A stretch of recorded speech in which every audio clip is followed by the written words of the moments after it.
এই কিতাবটা এসেছে আমাদেরকে হেদায়েত দেওয়ার জন্য, আমাদেরকে পথ দেখানোর জন্য। পথ দেখায় শুধু একজন, তিনি কে? আল্লাহ। বিশ্বনবী বলেন, ইন্নাকা লা তাহদি মান আহবাবতা ওয়ালাকিন্নাল্লাহা ইয়াহদি মান ইয়াশা। ও নবী, আপনি যাকে চান তাকে আপনি হেদায়েত দিতে পারবেন না, কারণ হেদায়েত দেওয়ার নিরঙ্কুশ ক্ষমতা একজনের হাতে, তিনি কে? আল্লাহ। বিশ্বনবী যদি হেদায়েত দেওয়ার মালিক হতেন তাহলে তো বিশ্বনবীর চাচা আবু তালেবকে হেদায়েত করে দিতেন, পারছিলেন? যেই চাচা আবু তালেব বিশ্বনবীকে সবসময় শেল্টার দিয়েছে, বাবার মতো লালন পালন করেছে, সে আবু তালেবের কপালে হেদায়েত জোটে নাই। ইন্তেকালের সময় বিশ্বনবী বারবার বলছিলেন, চাচা একবার বলেন আশহাদু আল্লা ইলাহা ইল্লাল্লাহ ওয়া আশহাদু আন্না মুহাম্মাদ রাসূলুল্লাহ, একবার বলেন, বাকি বিতর্ক করার দায়িত্ব আল্লাহর সাথে আমার। আবু তালেব বললেন, আলা মিল্লাতি আব্দুল মুত্তালিব, বুখারীর বর্ণনা।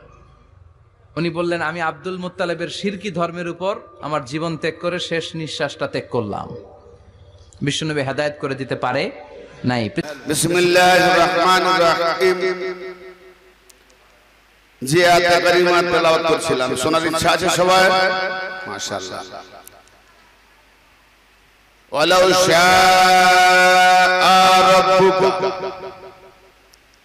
লা আমানা মান ফিল আরদ কুল্লুহুম জামিআ। আল্লাহ রাব্বুল আলামিন তার হাবিবকে সম্বোধন করে বলছেন, আমার মাহবুব, আয় আমার হাবিব, আয় আমার হাবিব, হে আমার রাসূল। আল্লাহ পাক তার নবীকে সম্বোধন করে বলছেন, কি বলছেন? যে আপনার পালনকর্তা, মানে নবীকে বলছেন আল্লাহ, যে আপনার রব, আপনার পালনকর্তা যদি চাইতেন, যদি, ভালো করে বলছেন, যদি, আমি কোরআন বলছি কিন্তু রাওয়ায়াত করে, কোরআন আয়াত, আপনার পালনকর্তা যদি চাইতেন যারা এই পৃথিবীতে আছে, যারা এই পৃথিবীতে আছে, তার মানে নবী পাকের জামানায় যারা ছিল, কোরআন শুধু সেই জামানার জন্য কিয়ামত পর্যন্ত, তাহলে আজকেও যারা আছে, যারা এই পৃথিবীতে আছে তারা সবাই একমত হয়ে, দলবদ্ধভাবে, সমবেতভাবে, ঐক্যবদ্ধ হয়ে, জামাত করে একসাথে হেদায়েত হয়ে যেত। আল্লাহু আকবার। এই আয়াতের সারমর্ম কি বোঝা গেল? হে নবী, যদি আপনার পরওয়ারদিগার চাইতো, অর্থাৎ আল্লাহ বলছে যদি আমি চাইতাম, যারা এই পৃথিবীতে আছে, যারা এই পৃথিবীতে আছে, আমি আল্লাহ যদি চাইতাম তারা সকলে মিলে সমবেতভাবে ঈমান আনতো। তাহলে এখানে বোঝা গেল আল্লাহ চাইনি বলে সবাই ঈমানদার হয়নি। তাহলে দোষটা কার? আমি যদি কাউকে বলি এই বেঈমান, সে যদি বলে তুই আমাকে বেঈমান কেন করছিস, আমার কিছু করার আছে, আমি বলি না, বলে কার করার? সব আল্লাহ, যাহা কিছু করে সব আল্লাহ। তাহলে আল্লাহ আমাকে বেঈমান বানিয়েছে, তো আমি কি করব? এ বাবু, কোরআন পড়ে বাবা মায়ের নামে মরে যাওয়ার পরে বকশে দেওয়ার জন্য কোরআন নয়, একটু বুঝে নেওয়ার জন্য, ঈমানকে তাজা করার জন্য, জানার জন্য। আমি আল্লাহ যদি চাইতাম যারা এই পৃথিবীতে আছে তারা সকলে মিলে সমবেতভাবে ঈমানদার হয়ে যেত, ঈমান আনতো। আফা আনতা তুকরিহুন নাসা হাত্তা ইয়াকুনু মুমিনিন। হে নবী, তবুও কি আপনি তাদেরকে জবরদস্তি করবেন যতক্ষণ পর্যন্ত মুমিন না হয়ে যায়? সুবহানাল্লাহ। এই আয়াত পাক হলো 99 নম্বর আয়াত। পুরো আয়াতটা শেষ করলাম। আল্লাহ বলেছেন যে আমি যদি চাইতাম যারা পৃথিবীতে আছে তারা সকলে মিলে ঈমান আনতো, আফান্তা, তবুও কি আপনি তুকরিহুন নাসা, লোকেদেরকে জবরদস্তি করবেন? হে নবী, আমি যখন চাইনি সবাই ঈমান আনেনি, তারপরেও কি আপনি জবরদস্তি করবেন? নবীকে বলছেন আল্লাহ, তারপরেও কি, তবুও কি? আয়াতের ভাইটালটা দেখুন, তারপরেও কি আপনি জবরদস্তি করবেন? হাত্তা ইয়াকুনু মুমিনিন, যতক্ষণ পর্যন্ত তারা ঈমানদার না হয়ে যায়, মুমিন না হয়ে যায়, তাহলে মুমিন হওয়া পর্যন্ত জবরদস্তি করবেন? তাই নবী পাক ইচ্ছা করছেন, আমরাও তো ইচ্ছা করি গো। ওয়াজ করতে করতে ইচ্ছা নাই যে যারা আউলিয়াদের জানেন না, ওলিদের জানেন না, গওসকে জানেন না, খাজাকে জানেন না, হালিবারকে জানেন না, আল্লাহকে জানেন না, রাসূলকে জানেন না, হাকিকত জানেন না, সত্য জানেন না, কিছুক্ষণ ওয়াজ করার বিনিময়ে কোরআন ও হাদিসের আলোকে আলোকপাত আলোচনা করার পর তারা যেন কিছু জেনে যায়, জেনে যাওয়ার পর ঈমানদার হয়, তাই না? তাহলে সবাই চায়, আমার নবীও চাইছেন। আল্লাহ বলছে, আমি যদি চাইতাম পৃথিবীতে যারা আছে তারা সকলেই ঈমানদার হয়ে যেত, তো আমি যখন চাইনি সবাই ঈমানদার না হোক, ভালো করে বলেন, আমি আল্লাহ যখন চাই না যে সবাই ঈমানদার হোক, আমি তো চাইছি না যে সবাই ঈমানদার হোক, আমি মুসলিমে ঈমানদার চাইছি, সবাইকে চাইছি না। কি সাংঘাতিক ব্যাপার! কোরআন বলছি, যদি সন্দেহ হয়, সন্দেহের অবকাশ থাকে, কোরআন নিয়ে আসুন। স্টেজের উপরে আপনি যে কোনো তরজমাওয়ালা কোরআন নিয়ে আসেন, স্টেজের উপরে দেখিয়ে নামবো, যদি না দেখাতে পারি জীবনে কোনো জায়গায়, তারপরে যদি স্টেজে উঠে জুতোর মালা দিয়ে থাপ্পড় মেরে নামিয়ে দেবেন, সোশ্যাল মিডিয়াতে ভাইরাল হচ্ছে। এর থেকে বড় কি চলে যাচ্ছে? কারণ নবীর নামে, আল্লাহর নামে মিথ্যে কথা বলা মানে জুতোর মালাটাও ছোট, হ্যাঁ, তার সাজা আরো বড়। তো ব্রাদার মিল্লাত, আল্লাহ পাক চাচ্ছেন সবাই ঈমানদার হোক, আর নবী চাইছেন যে ওদের ছাড়বো না যতক্ষণ না মুমিন হয়। আল্লাহ তার নবীকে বলছেন। তারপরে আল্লাহ কি বলছে 100 নম্বর আয়াতে, ওমা কানা লিনাফসিন ওমা কানা লিনাফসিন আন তুমিনা ওমা কানা লিনাফসিন আন তুমিনা। হে নবী, কোন ব্যক্তির জন্য, কোন নফসের জন্য সম্ভবই নয়, কোন ব্যক্তির পক্ষে, কোন লোকের পক্ষে সম্ভব নয়, ইল্লা বিইذنিল্লাহ, আল্লাহর হুকুম ছাড়া সে ঈমান আনবে। কথা বুঝতে পারছেন? কোন ব্যক্তি যদি মনে করে যে আমি ঈমানদার, আমি ঈমান আনবো, কোন মতেই সম্ভব নয়। আল্লাহ পাকের কথা, আল্লাহ পাক বলছেন কোন ব্যক্তির পক্ষে সম্ভব নয়। আল্লাহর বিনা অনুমতিতে, আল্লাহর হুকুম ছাড়া সে ঈমান আনবে, কোন ব্যক্তির পক্ষে সম্ভব নয়। তাহলে কোন ব্যক্তির পক্ষে সম্ভব নয়, আল্লাহ হুকুম হলে তবে সে ঈমানদার হবে। আল্লাহর হুকুম ব্যতীত সে বেঈমান থেকে যাবে, ঈমানদার হতে পারবে না। ওয়া ইয়াজআলুল রিজসা আলাল্লাযিনা লা ইয়াকিলুন, আমি আল্লাহ তাদের উপরে নাপাক বান্দাকে চাপিয়ে দিই যাদের জ্ঞান বিবেক নাই। শেষ হয়ে গেল। আল্লাহ কার উপরে নাপাক চাপিয়ে দেয়? যাদের জ্ঞান বিবেক নেই। আমার শ্রোতা মণ্ডলী, ভদ্র মহোদয়, ভালো শুনছেন? হ্যাঁ, উত্তরটা সঠিক পেয়েছি, খুশি হলাম। তাহলে আল্লাহ তাদের উপরে রিজস, ওয়ায়াজআলুর রিজসা, এই রিজস মানে গোবর নয়, কেউ নাপাক বলা হয়েছে। নাপাক মানে কি? কুফরি, শিরক, নিফাক, হাসাদ, জ্বলন, বেঈমান, যাকে কাফের হয়ে যাওয়া, এইরকম নাপাক আমি আল্লাহ চাপিয়ে দিই। কাদের উপরে? যারা বিবেক রাখে না। বিবেক বুদ্ধি জ্ঞান বুদ্ধি রাখে না। তাহলে এ থেকে বোঝা গেল কি, এই আয়াতটাকে দ্বারা বোঝা গেল যে আল্লাহ পাক তাকে হেদায়েত করে। তাহলে সবাই ইমানদার হবে না, ইমানদার তারাই হবে যারা বিবেকবান, যারা জ্ঞান বুদ্ধি রাখে। তার মানে ইলম জানার আগে বিবেক, কোরআন জানার আগে বিবেক। বিবেক যার নাই, কোরআন পড়লেও জাহান্নামে যাবে, না পড়লেও জাহান্নামে যাবে।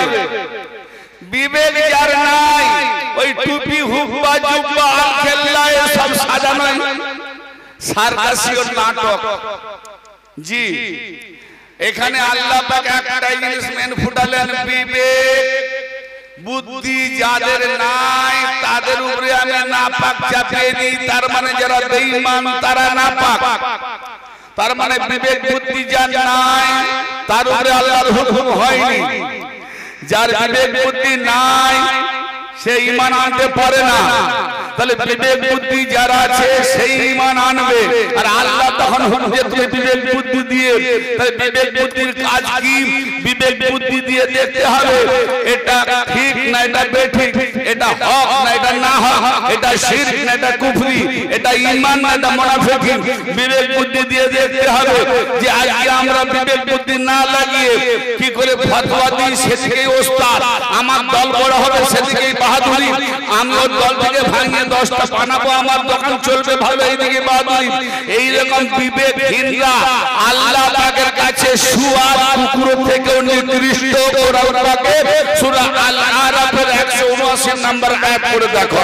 এইরকম বিবেক বুদ্ধিহীনদেরকে আল্লাহ পাক হারামজাদা বলেছেন কোরআন পাকে সূরা কালামের 13 নম্বর আয়াতে পড়ে দেখো। আগে বলেছি সন্দেহের অবকাশ হলে কোরআনকে নিয়ে শুধু না দেখে নামতে পারি, যেটা আগে বলেছি। তাহলে বোঝা গেল আজকে আমার বক্তব্য কাদের জন্য হবে? জোরে বলেন। যাদের বিবেক জ্ঞান আছে। আল্লাহ বিবেক জ্ঞান যাদের নেই তাদেরকে যখন হেদায়েত করে না, আমি সেই বিবেক বুদ্ধিহীন ব্যক্তিদের ওয়াজ শুনিয়ে হেদায়েত করতে পারবো? তাহলে যাদের বিবেক জ্ঞান আছে, যাদের বিবেক বুদ্ধি আছে, তাদের জন্য আজকে আমার কিছুক্ষণের জন্য বক্তব্য চলবে কোরআন ও হাদিসের আলোকে। তাহলে বিবেক বুদ্ধি সম্পন্ন ব্যক্তি কারা? ইনশাআল্লাহ আমরা এবারে একটু আলোচনায় আসি, ঠিক না? আল্লাহ পাক সূরা বাকারার কত নম্বর আয়াত দেখে নিচ্ছি। আল্লাহ পাক সূরা বাকারার 152 নম্বর আয়াত থেকে ইরশাদ করছে, ফাযকুরুনি আযকুরকুম। এটা প্রায় বহু আমার নামাজি ভাইদের জানা পরিচিত আয়াত। এটা একবারে অনেকের অজানা না, অনেকেরই জানা আছে। ফাযকুরুনি, বাবুরা ওঠা বসা করো না, একান্ত খুব দায় দরকার না হলে আল্লাহর ওলির মজলিস, ওঠা বসা করো না, একটু মনোযোগ দিয়ে বসো। একান্ত বাইরে যেতে হলে যাবে। আর খুব মনোযোগ দিয়ে আমার সামেন হযরত শ্রোতা মণ্ডলীগণ শুনছেন। সবাই দিলের খোরাক নেওয়ার জন্য প্রস্তুত রয়েছে, ঝোলি নিয়ে একবারে রেডি আছে। আমি কিন্তু বানাতে না পারলে কেমন করে খাওয়াবো সেই চিন্তায় ভুগছি। জি, মেহমান তো অনেক নেওয়ার জন্য আল্লাহ পাক কোরআনে বললেন, ফাযকুরুনি আযকুরকুম। তোমরা আমার জিকির করলে আমি আল্লাহ তোমার জিকির করব। তাহলে আল্লাহ বললেন শর্ত একটা কি, যদি তোমরা আগে আল্লাহর জিকির করো তারপরে আল্লাহ আমাদের জিকির করবে, ঠিক না? ফাযকুরুনি, তোমরা আমার জিকির করতে থাকো, আযকুরকুম, আমি আল্লাহ তোমাদের জিকির করব, করতে থাকো। আশকুরুলি, তোমরা নাশুকরি হইও না, অকৃতজ্ঞ হইও না। ওয়ালা তাকফুরুন, ইনকারকারী হইও না। আল্লাহর অঢেল নিয়ামত দিয়েছে, কুফরি করো না। দুটো শব্দের উপরে আমার বক্তব্য একটু এগিয়ে যাবে। ফাজকুরুনি, তোমরা আমার জিকির করতে থাকো, আযকুরকুম, আমিও তোমাদের জিকির করব, করতে থাকবো। তা আমরা সারা রাত ধরে শবে রাতের, শবে কদরের বিভিন্ন বড় বড় সৌভাগ্য রাতগুলোকে বেছে নিয়েছি। সারা রাত ধরে মসজিদে গিয়ে কি গো কিরম ওয়াজ করি, লা ইলাহা ইল্লাল্লাহ, লা ইলাহা ইল্লাল্লাহ, লা ইলাহা ইল্লাল্লাহ, ইল্লাল্লাহ ইল্লাল্লাহ ইল্লাল্লাহ, আল্লাহ আল্লাহ আল্লাহ আল্লাহ, হু হু হু হু। আল্লাহ পাকে সারা ধরে আমরা জিকির করলাম। তাহলে আল্লাহ আমাদের জিকির কেমন ভাবে করে? আল্লাহ পাকের আমরা জিকির করি, আল্লাহ পাকে জিকির করলে আল্লাহ আমাদের জিকির করবে। তো কোরআন বলছে না? তাহলে আমরা জিকির করি, দেখতেও পাই, শুনতেও পাই, সেই মাজমাতেও গিয়ে ওপেন প্র্যাকটিক্যাল পাই। তাহলে আল্লাহ পাকের জিকির আমরা করলে আল্লাহ আমাদেরও জিকির করে। তা আমরা যখন আল্লাহ জিকির করলাম, আল্লাহু আল্লাহু আল্লাহু আল্লাহু, সারা রাত ধরে হু হু। আল্লাহ পাক আমাদের কেমন জিকির করে? একবারও কি আমরা কোন মাওলানা মৌলবীকে জিজ্ঞেস করেছি? দেখো কোরআনে আল্লাহ বলছে তোমরা আমার জিকির করো, আমি তোমাদের জিকির করব। তা আমরা হুজুর মাওলানা এইসব জিজ্ঞেস করলাম, তারা বলে এরকম জিকির করো, কি লা ইলাহা ইল্লাল্লাহ, আল্লাহ আল্লাহ আল্লাহ, ইল্লাল্লাহ ইল্লাল্লাহ, হু হু, এইসব শিখেছি। তারপর ঘুরিয়ে জিজ্ঞেস করুন, তাহলে আল্লাহর আমরা এরকম জিকির করলাম, আল্লাহ আবার আমাদের কেমন জিকির করে সেটা বলে। কোন মাওলানা মৌলভী সাহেব কি বলবে, বলে ওটা তো জানিনি। কি গো? তাহলে আমরা আল্লাহর কে হই? আল্লাহর সঙ্গে আমাদের কিসের কুলুম্বানা? বুঝতে পারছেন না? উনি স্রষ্টা, আমাদের আল্লাহ, আমরা ওনাদের সৃষ্টি, আমরা বান্দা। আল্লাহর সঙ্গে আমাদের কুটুম্বানা, আমরা তার বান্দা, তাই না? তাহলে আমরা আল্লাহ পাকের বান্দা। তা আমরা যদি আল্লাহকে আল্লাহ আল্লাহ আল্লাহ বলে জিকির করি, তাহলে আল্লাহ কি আমাদের জিকির করে? বান্দা বান্দা বান্দা বান্দা বান্দা। তাহলে আল্লাহ জিকির কে ভাই? আল্লাহ কেমন জিকির করে? কোরআন মোতাবেক তো বুঝতে গেলে তাহলে যেখানে অসুবিধা হয় কোন দ্বিতীয় ব্যক্তির দরকার হয় না, অত কষ্ট ক্লেশ করতে হবে না। দিন অনেক সহজ। মোল্লারা দিনটাকে অনেক কঠিন বানিয়ে দিয়েছে। নিজেদের বেড়া ভেজালে এমন ডুবে গেছে, দিন মনে হয় বিরাট কঠিন। না না, দিন একেবারে সহজ। দিন তার জন্য কঠিন। ভাই আপনাকে যদি বলি, ভাই আপনি 5 কিলোমিটার হাঁটতে পারবেন, বলে কি বলছেন? আমি দৌড়াবো। হাঁটারও দূরের কথা, দৌড়াবো। হ্যাঁ, তার একজন বললাম কি ভাই আপনি 5 মিটার হাঁটতে পারবেন? 5 কিলোমিটার নয়, 5 মিটার। দূর ভাই, দাঁড়াতেই পারেনি, আর হাঁটবো কি করে? প্যারালাইসিস রোগী যে দাঁড়াতে পারেনি, তাকে 5 মিটার পারবে? আর যে সুস্থ মানুষ, তাতে যার বিবেক সুস্থি, যার বিবেকবান, যার বিবেক বুদ্ধি আছে, সেই সুস্থি মানুষের জন্য দিন সহজ, দৌড়াবে। আর যার বিবেক নাই, গান্দেগিতে ভরা, সে তো জানে দিনই খুঁজে পাইনি কাকে বলে। আমি নিজেকেই চিনি না, আমি কাকে বলি আর দিন বুঝবো। জি, তো দিন খুবই সহজ, কিন্তু ল্যাংড়া করার জন্য নয়, বিবেক বুদ্ধিহীন ব্যক্তির জন্য নয়, বিবেকবানদের জন্য দিন সহজ। তাহলে কোরআনই উত্তর দিচ্ছে, কোরআন তার উত্তর দিচ্ছে যে আল্লাহ গো, আমরা তোমার জিকির করলে তুমি আমাদের জিকির করবে। তো আল্লাহ তোমার জিকির আমরা কিভাবে করব সেটাও তো বলো। মোল্লারা শিখিয়েছে আল্লাহ, আবার বাংলাদেশে জিকির দেখলে তো আপনি হার্টফেল করবেন।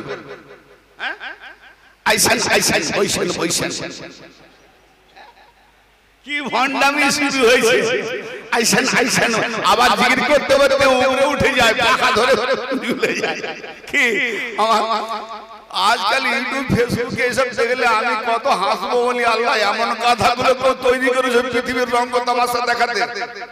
এরকম আল্লাহ জিকির হয়। হ্যাঁ, তো আল্লাহ পাকের জিকির করতে গিয়ে আল্লাহকে জিজ্ঞেস করলাম, আল্লাহ তোমার কেমন ভাবে জিকির করবো? এই মোল্লা মৌলবীদের জিকির আমার পছন্দ হয়নি। কেন না, আমি যখন বাল্যতে মাদ্রাসায় পড়তাম তখন আমার 12 বছর বয়স, শবে বরাতের রাত্রে হালুয়া রুটি খেয়ে, আপনাদের দেশে হালুয়া রুটি হয় তো? হালুয়া রুটি খেয়ে রাত্রিতে গেলাম, নফল নামাজ পড়লাম। তখন তো শরীর মানে এদের লাইনে ছিলাম। আমি একবারে পীরের ঘরে বা পীর মান্নাদের ঘর থেকে আসিনি, ডাইরেক্ট ওপেন ওদের ঘর থেকে এসেছি। হ্যাঁ, এই জন্য সব লাইনের ঘাটা আছে আমার। কে কি ধরনের? জি, তো আমি তো একবার ওই কি বলে এজিদি মোল্লাদের একদম ঘরের থেকে আমরা বেরিয়ে এসেছি। হ্যাঁ, তা আমি যখন গেলাম মসজিদে গিয়ে সবাই তো নামাজ পড়লো, জিকির আজকার করলো, আগের একটু মিলাদ হলো, কিয়াম হলো, ফজরের আজানের আগে আধ ঘন্টা বাকি দোয়া হলো। তো দোয়া করছি আমাদের ইমাম সাহেব, আর দোয়া করতে করতে আল্লাহ গো আমাদের সব গুনাহ খাতা মাফ করে দাও, আমরা অনেক গুনাহ করে ফেলেছি। আল্লাহ গো আমরা গুনাহ করতে ভালোবাসি, তুমি আমাদের ক্ষমা করতে ভালোবাসো। আমি বলি সর্বনাশ। আমি মনে বলি সর্বনাশ। এই মোল্লা বলে কি? বলে আমি গুনাহ করতে ভালোবাসি, তার মানে যা পারে করবে ভালোবাসি। আল্লাহ বলে আমি ক্ষমা করতে ভালোবাসি। আল্লাহ নাকি ক্ষমা করতে ভালোবাসে। আচ্ছা, মায়ের বুকে লাথি মারাটা গুনাহ নয়? বউকে মা বলাটা গুনাহ নয়? তা আল্লাহ গো আমি বউকে মা বলে দিয়েছি, গুনাহ করতে ভালোবাসি, তুমি ক্ষমা করতে ভালোবাসো, ফের তালাক কিসে? ফের তালাকের ফতোয়া কি? আল্লাহ গো মায়ের বুকে লাথি মেরেছি, গুনাহ করতে ভালোবাসি, তুমি ক্ষমা করতে। হ্যাঁ গো, এরকম মোল্লার দোয়া হলে গুনাহ আর ভয় পাবে কেউ? সে তো জানে যত পারে গুনাহ কর, আল্লাহ ক্ষমা করতে যখন ভালোবাসে তুই দমকা গুনাহ কর। এই জন্য মুসলিম সমাজ এমন আছে, এর থেকে নিচ জাতি কম, এত ফায়েশ বেফায়েশ বেহুদাপানা আমি জামাতার কোথাও দেখিনি। অন্যান্য ধর্মাবলম্বীদের মধ্যে সহনশীলতা আছে, মানবতা আছে। এই মুসলিম যে আমাদের অধিকাংশ 72 ফিরকা যেখানে যেখানে মৌলবী ঢুকেছে তাদের মধ্যে বেহায়াপনার শেষ নাই। কেন? তোমারই খাবে, তোমারই গাইবে, তোমার সবকিছু নেবে, তোমার মেয়েকে নিয়ে পালাবে। হ্যাঁ, আজকাল ভণ্ড পীর এমন হয়েছে, পীর মুরিদ নাম করার জন্য বাস বলছে মুরিদকে, এই তুই মুরিদ হয়েছিস যাকাত দিবি না? বলে যাকাত কি? বলে তোর বউকে মোর কাছে সরপে দে। আস্তাগফিরুল্লাহ। এরকম পীর আমার কাছে রেকর্ড আছে, নাম বলবো না, প্রয়োজন পড়লে নাম বলবো। আমি তখন তাকে বললাম, সেই ব্যক্তি আবার পরক্ষণে তার কাছে তওবা করে আমার কাছে মুরিদ হলো। কালকে তার সঙ্গে আমার দেখা হবে মুর্শিদাবাদে, সে আসবে। তো আমি তাকে বললাম, তুমি বললে না হুজুর আপনার বাপও ছিল মুরিদ? বলে হ্যাঁ। তাহলে আপনার বাপ যে পীরের মুরিদ ছিল, তাহলে আপনার বাপ কি যাকাত দিয়েছে আপনার মাকে দিয়ে পীরকে? হ্যালো, তাহলে আপনার মা যদি যাকাত স্বরূপ পীর হয়ে যায়, সেই ওরসে জন্ম আপনি হালাল জাদা না হারাম জাদা? বলতে দ্বিধা আছে? হক কথা বললে অনেক করা লাগে, দ্বিধা আছে বলতে। তো হারামি জন্ম হলে হারামি পীররা এইভাবে করে, আপনারই খাবে, আবার টাক লাগাচ্ছে আপনার বৌমা মা বোনদের কেমন করে উঠিয়ে নিয়ে যাবে। এই মোল্লারা দিন দেবে, এই মোল্লার কাছ থেকে আমরা দিন পাবো, আহলে বাইত পাবো। হুঁশিয়ার, সাবধান। তো ওরকম দোয়া করছে, করতে করতে বলছে আল্লাহ আমরা গুনাহ করতে ভালোবাসি, তুমি ক্ষমা করতে ভালোবাসো। আবার দোয়া করতে করতে একজন কাঁদতেছে আমার পাশে, আমার এই যে বয়োজ্যেষ্ঠ যারা আছে না, এরকম ঠিক বয়োজ্যেষ্ঠ, আমি তাদের কাছে 12 বছরের মানে ওই নাতি পোতা বা ছেলের সমতুল্য। তো সে কাঁদছে আর বলছে, এত বড় দাড়ি ঝরঝর করে ঝরছে, ঠস ঠস করে পড়ছে, হ্যাঁ জামা কাপড় ভিজে যাচ্ছে, কাঁদতেছে আর বলতেছে আল্লাহ তোমাকে ছাড়বো না, তোমাকে ছাড়বো না, তুমি গুনাহ কথা না মাফ করলে তোমায় মোটেই ছাড়বো না। আমি তখন কানে কানে গিয়ে বলি, আমরা তো বাচ্চা ছেলে, সারা রাত বেশি করি না, ফসকি মনে করতাম। আর মাদ্রাসা কলেজের ছাত্ররা এত ভালো নয়,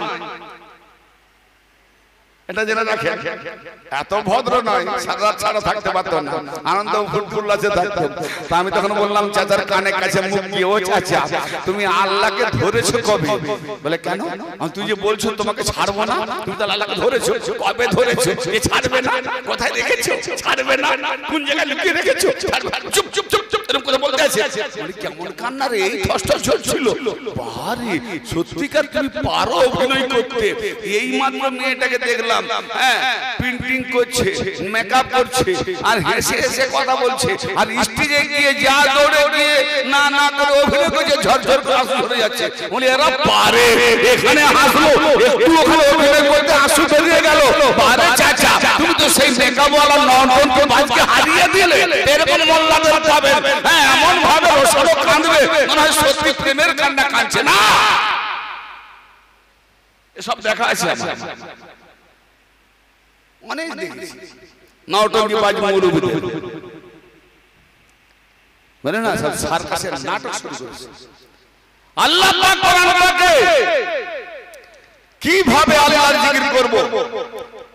আমি আল্লাহকে সওয়াল করলাম, আল্লাহ উত্তর খুঁজিয়ে দাও। ফাসআলু আহলা যিকরি ইন কুনতুম লা তা'লামুন, যে বিষয় তোমার জানা নাই সেই বিষয় সম্পর্কে জানতে হলে আহলে জিকিরের কাছে গিয়ে জিজ্ঞেস করো। আহলে জিকির কারা? তাহলে যেটা জানা নাই সেটা জিজ্ঞেস করব কার কাছে গিয়ে? জোরে বলেন, আহলে জিকির, মানে জিকিরে যারা বাস করে, জিকির ওয়ালা। হ্যাঁ, তো আহলে জিকির কারা? আমার নবী বলেছেন আল যিকরু আলিউল ইবাদাত, আলীর জিকির করা ইবাদত। যারা আলী আলী বলে জিকির করে হয়েছে তারা আল্লাহর ওলি। আল্লাহর ওলিকে জিজ্ঞেস করো, হয়ে যাবে কোরআনের মানে।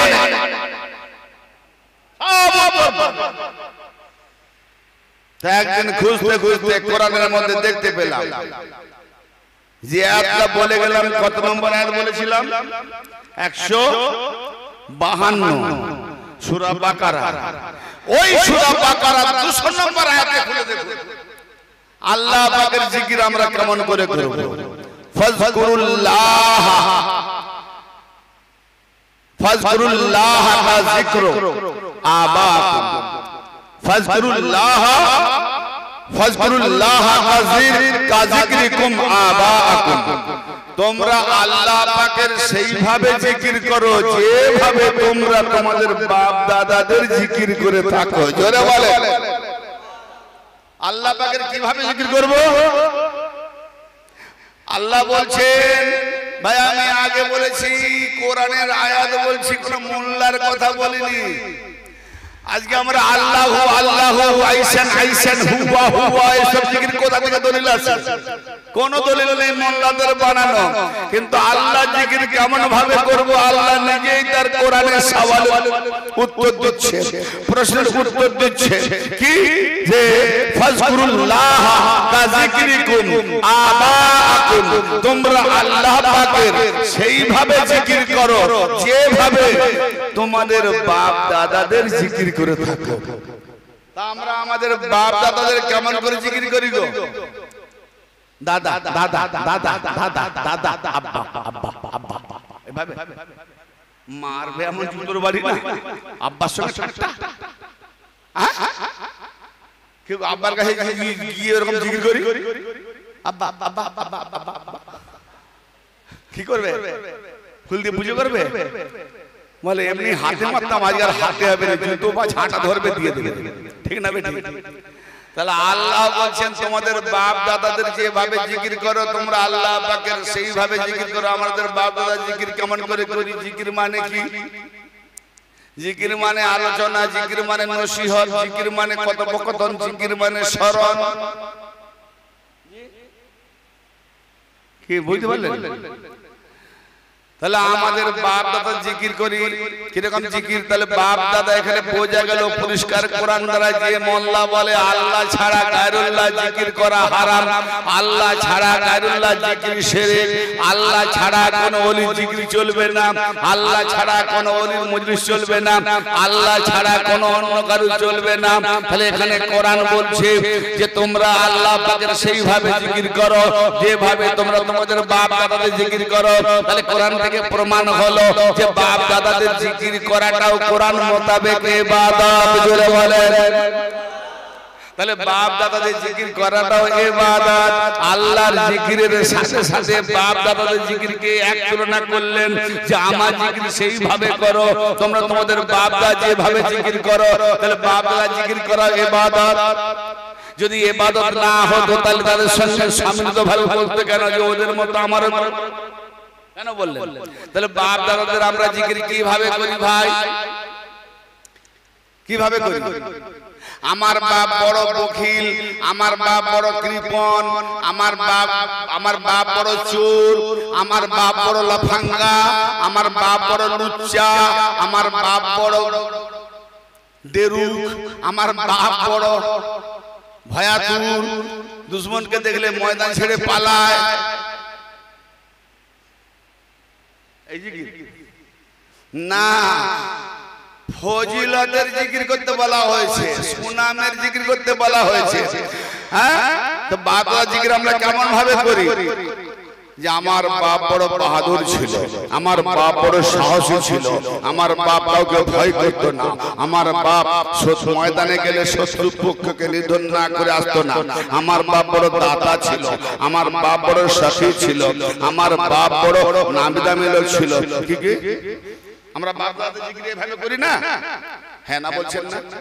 আরে বাবা, আমরা যখন কোন দোকানে, চা দোকানে, কোন বই দোকানে বাপ দাদা জিকির করতে করতে ঠিক বলি না যে আমার বাপ ওরকম ছিলেন না, আমার বাপ বড় দাতা ছিলেন, আমার বাপ বড় কি বলে দানি ছিলেন, আমার বাপ বড় সাথী ছিলেন, আমার বাপ বড় বাহাদুর ছিলেন, বলি না?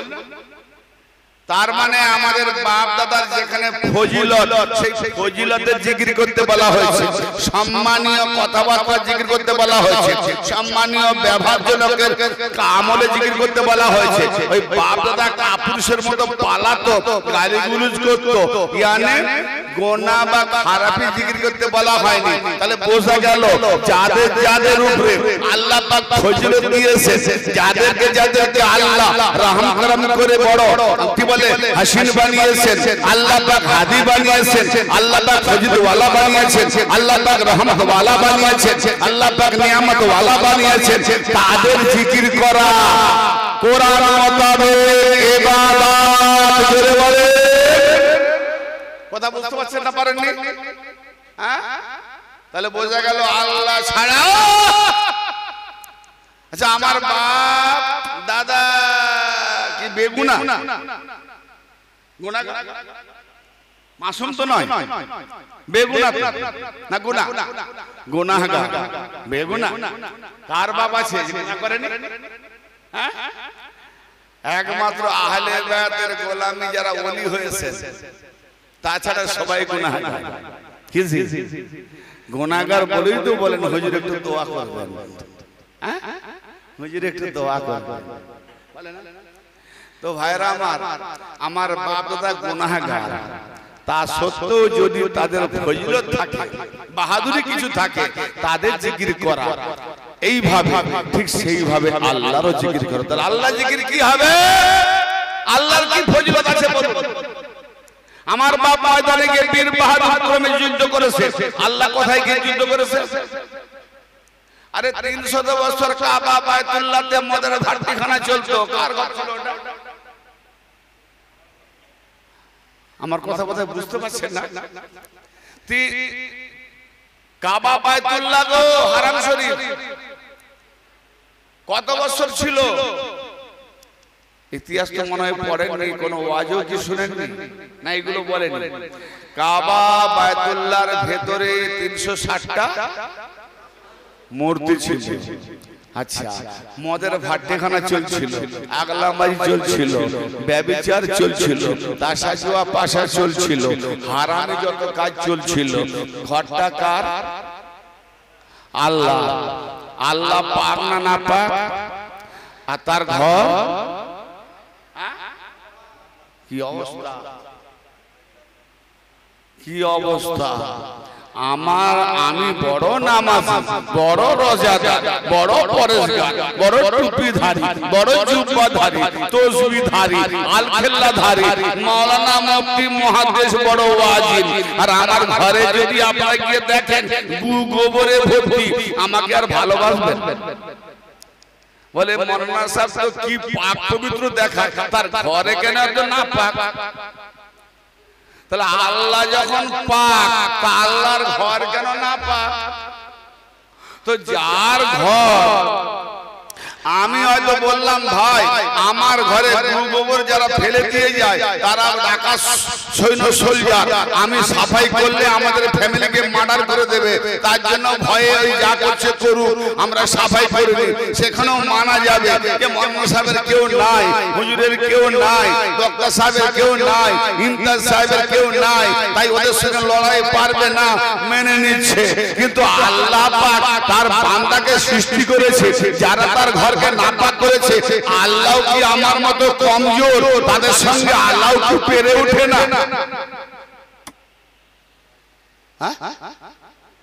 ও মোল্লা খুব পাক দেখাচ্ছ না এর নাম ওয়াজ যাদের মাথায় ঢোকে তারা বিবেকবান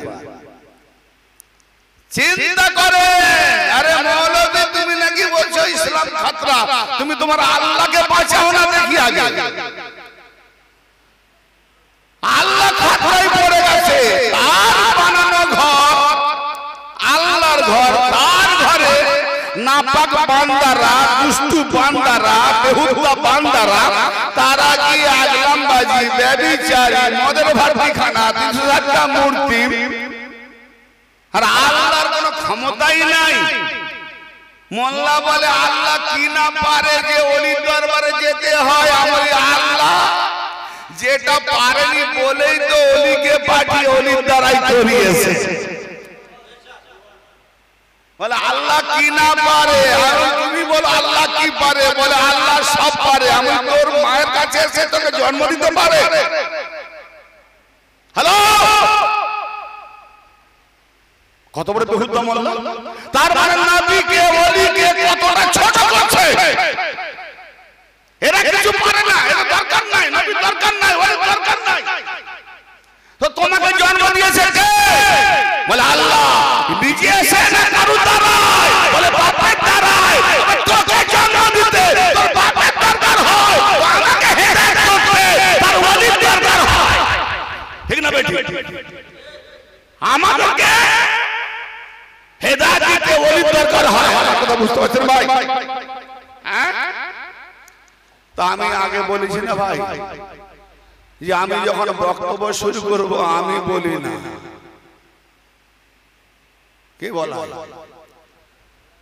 যে বলাবার সেই বলা আমি কি আছে নিজেই জানি না আমি নিজেই ফেটে যেতে পারি ভাই কথা খারাপ লাগলে যুক্তিযুক্ত কিনা বলো না বলে আল্লাহ কি না পারে আল্লাহ তোকে জন্ম দিতে পারে সূরা ইখলাসে বলছে লাম ইয়ালিদ ওয়া লাম ইউলাদ আল্লাহ জন্ম হয় না কাউকে জন্ম দেয় না তাহলে এটা আমরা যে জন্ম হয়েছি বা জন্ম দিই তার মানে আমরা আল্লাহ নয় বলেই জন্ম দিই আমরা আল্লাহ নয় বলে জন্ম হয়েছি তাহলে আল্লাহ পাক এটা তো পারে না ঠিক না সবই পারে করিয়ে নেয় করে না একটাই উত্তর আল্লাহ সবই পারে কিন্তু করে না করিয়ে নেয় মওতের মালিক কে আল্লাহ কবজ করতে জান কবজ করতে আসে কে আরে মওতের মালিক আল্লাহ জান কবজ করতে আজরাইল আলাইহিস সালাম আসবে কেন তাহলে এও মালিকুল মউত মওতের মালিক আজরাইল আলাইহিস সালাম আল্লাহ মালিকুল মউত মওতের মালিক দুজনেই মালিকুল মউত শিরক হয় না শরীক হলো না আলীকে মাওলা বললে আলীকে মাওলানা বললে শিয়া, ওর নাকে গন্ধ উঠে গেছে শিয়া। আর ও যখন নেমে এলো, শফিকুল ভাই, ভাই এখানে কেউ শফিকুল থাকলে ডোন্ট মাইন্ড, আমি তাকে বলিনি, দৃষ্টান্তমূলক বলছি। শফিকুল ভাই তখন ঘুরিয়ে বলছে, কাকে ডাকলে? তোমাকে। ভাই তুমি একটা জ্ঞানী গুণী, কি হয়েছে ভাই? তুমি জানো না আমি শফিকুল ঠিকই, কিন্তু আমি কি, আমি একটা ডিগ্রিধারী মওলানা, তুমি মওলানা বলে ডাকতে পারো না? আরে কম বাকাত মৌলবি হারামখোর। একদিন আলীকে মওলা বলেছিলাম, তুমি বলেছিলে এবার শিয়ারা বলে। এখন তোমাকে যদি মওলানা বলি, তুমি তো খুদ শিয়া হয়ে যাবে। কি তাহলে আল্লাহ আমাদের মওলানা, এই বেটাও মওলানা আর আলীও মওলানা, তিনজনে একা। কে শিরক করলো? এদের পায়ের তলায় মাটি নাই, বলে নাকি ভিত তৈরি করে বিরাট বিল্ডিং বানিয়েছে। এত সহজে নয় দিন বুঝে নেওয়া।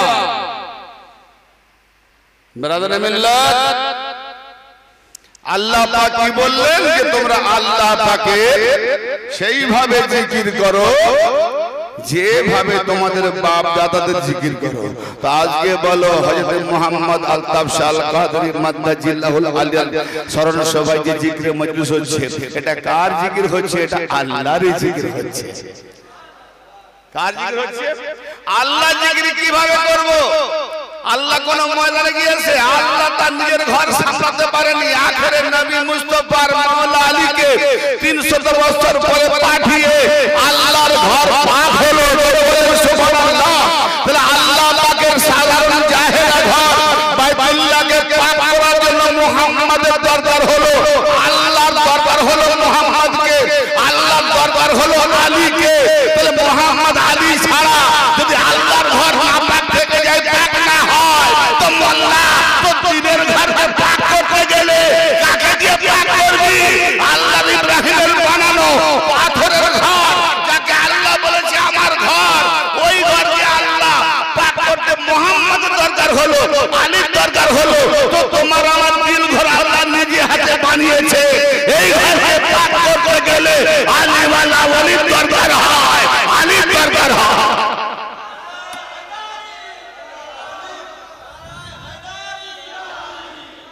আল্লাহ জিকির আমরা কেমন করে করব? আল্লাহর নিজস্ব কোন বাহাদুরি আছে যে আল্লাহ কোন ময়দানে গিয়ে লড়াই করেছে?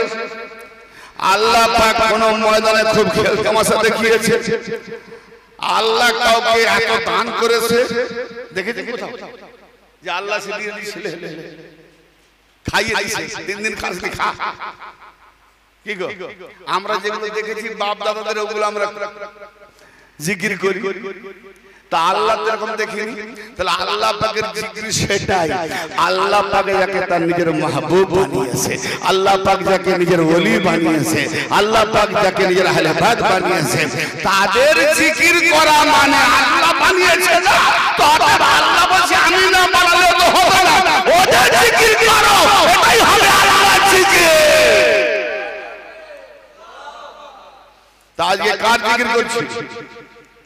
নামে না, কিন্তু প্রকৃতপক্ষে এনাকে দিয়ে, এনাকে বানিয়েছে কে? ওলি আল্লাহ।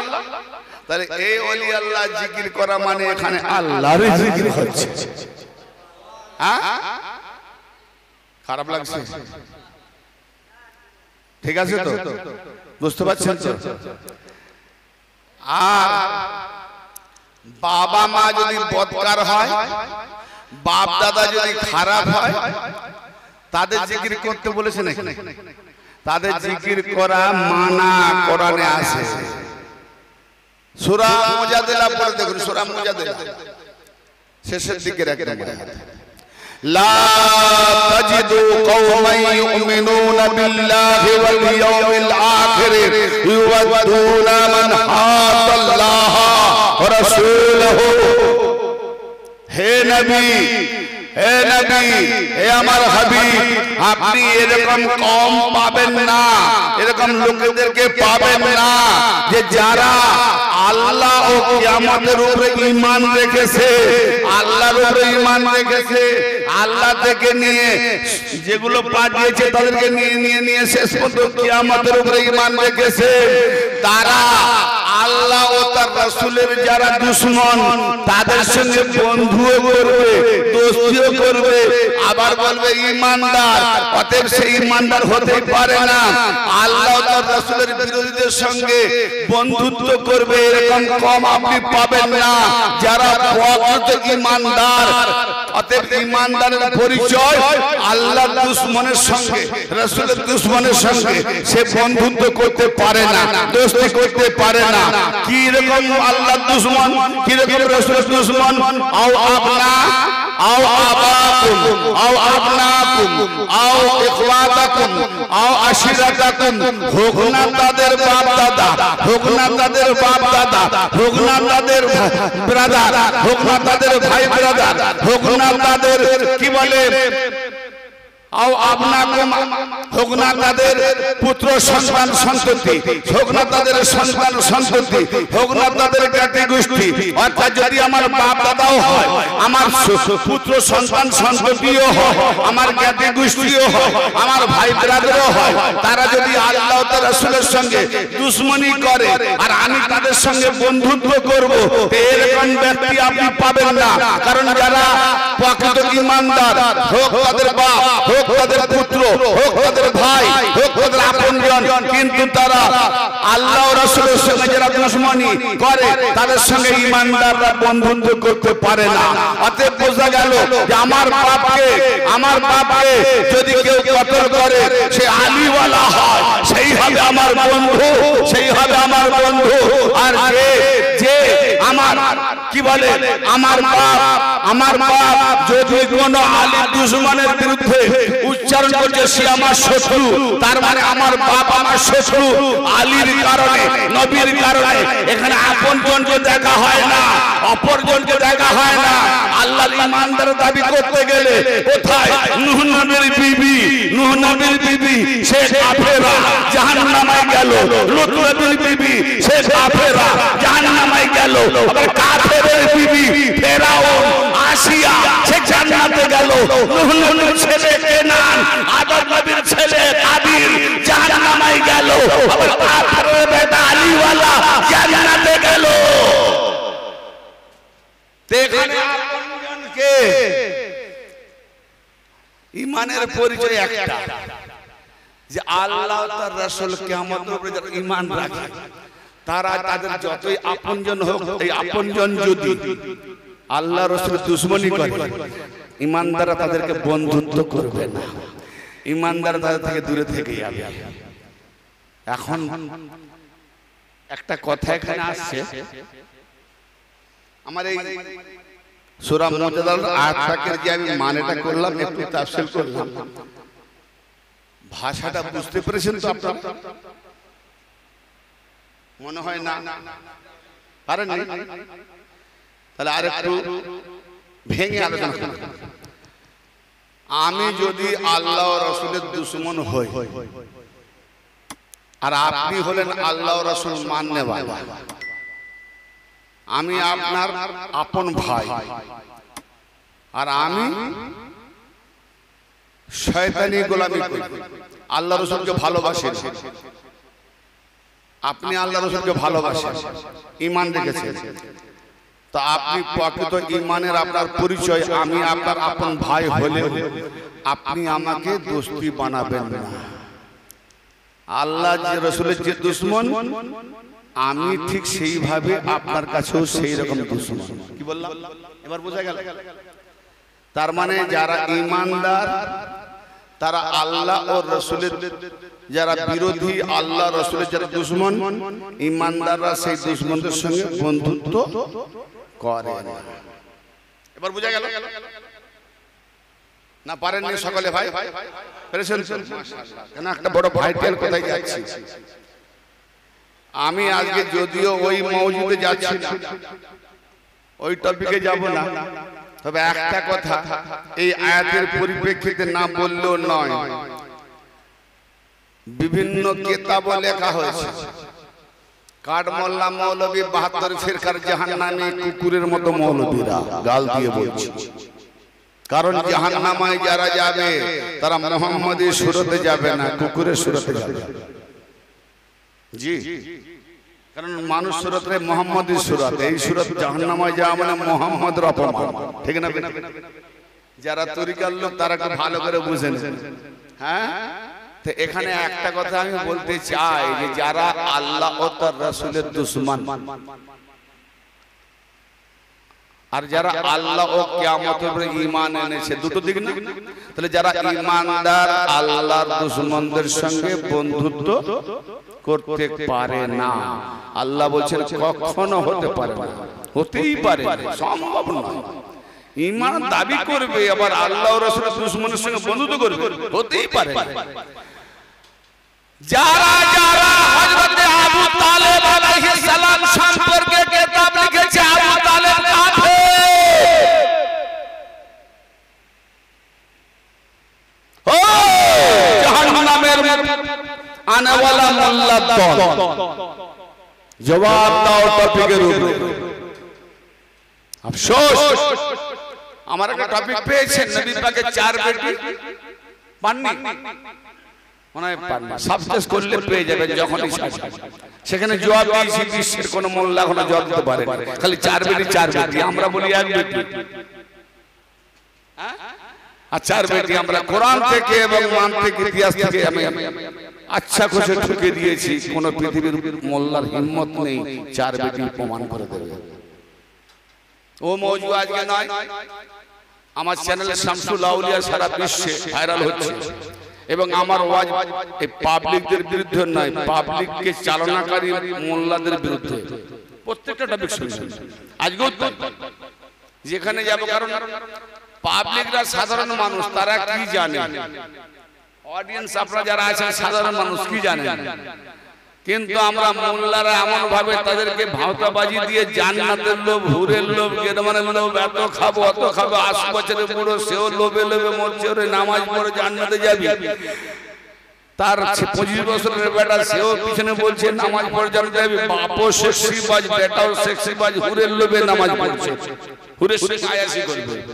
তো আয়াসি ভাব মনে রেখে আল্লাহু আকবার, এই হলো ইবাদত। ব্রাদার মিল্লাত, হযরত আবু তালেবকে কাফের কেন বলছে? জালি হাদিস দ্বারা তাকে কাফের প্রমাণ করছে। জালি হাদিস কি হাদিস? হযরত আবু তালেব আলাইহিস সালাম যখন ইন্তেকাল করেন নবীজি নাকি তার কানে কানে বলেছিলেন যে চাচা তুমি কলমায়ে লা ইলাহা ইল্লাল্লাহ পড়ে নাও, আমি তোমাকে কিয়ামতে শাফাআত করে জান্নাতে নিয়ে যাব। তো আবু তালেব বলল না না না, আমি বাপ দাদা ধর্মে আছি বলে ইন্তেকাল করল। আবু তালেব কলমা পড়েনি, মুহাম্মদ দিন মানেনি, তাই সে কাফের হয়ে মরল। তার মানে আবু তালেব ছিল কাফের, আবু তালেব কাফের হয়ে মরল। আরে মোল্লা আমি একটা কথা বলি, নবী পাক আবু তালেবের কানে কানে বলেছিল, সেই কথাটা শুনতে পেয়েছো? আর গাদিরে খুমে আমার নবী হাত তুলে বুলন্দ আওয়াজে এলান করেছিল, মান কুলতু মাওলাহু ফাজালুল মাওলা, আমি যারা মাওলা এ আলিয়তের মাওলা।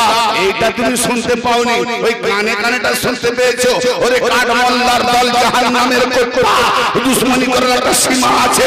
দুশমনি করতে যেও না আহলে বাইতের বিরুদ্ধে।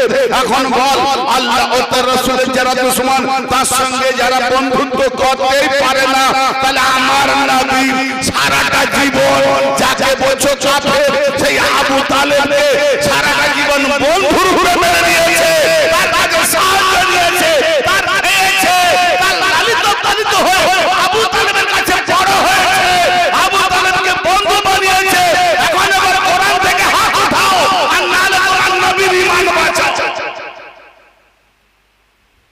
আবু তালেবকে কাফের বলতে গিয়ে নবীকে বেঈমান করে দিবি? হ্যাঁ, কারণ আবু তালেবকে সারা জীবন আমার নবী বন্ধু রূপে গ্রহণ করেছে। জোরে বলেন। আর সেই আবু তালেব যদি আল্লাহ রাসূলের দুশমন কাফের, আর নবী যদি বন্ধুত্ব করে মেনে নেয়, তাহলে নবীর ঈমান থাকবে? তাহলে মোল্লা বড় হয়ে গেল, নবী ছোট হয়ে গেল। আফসোস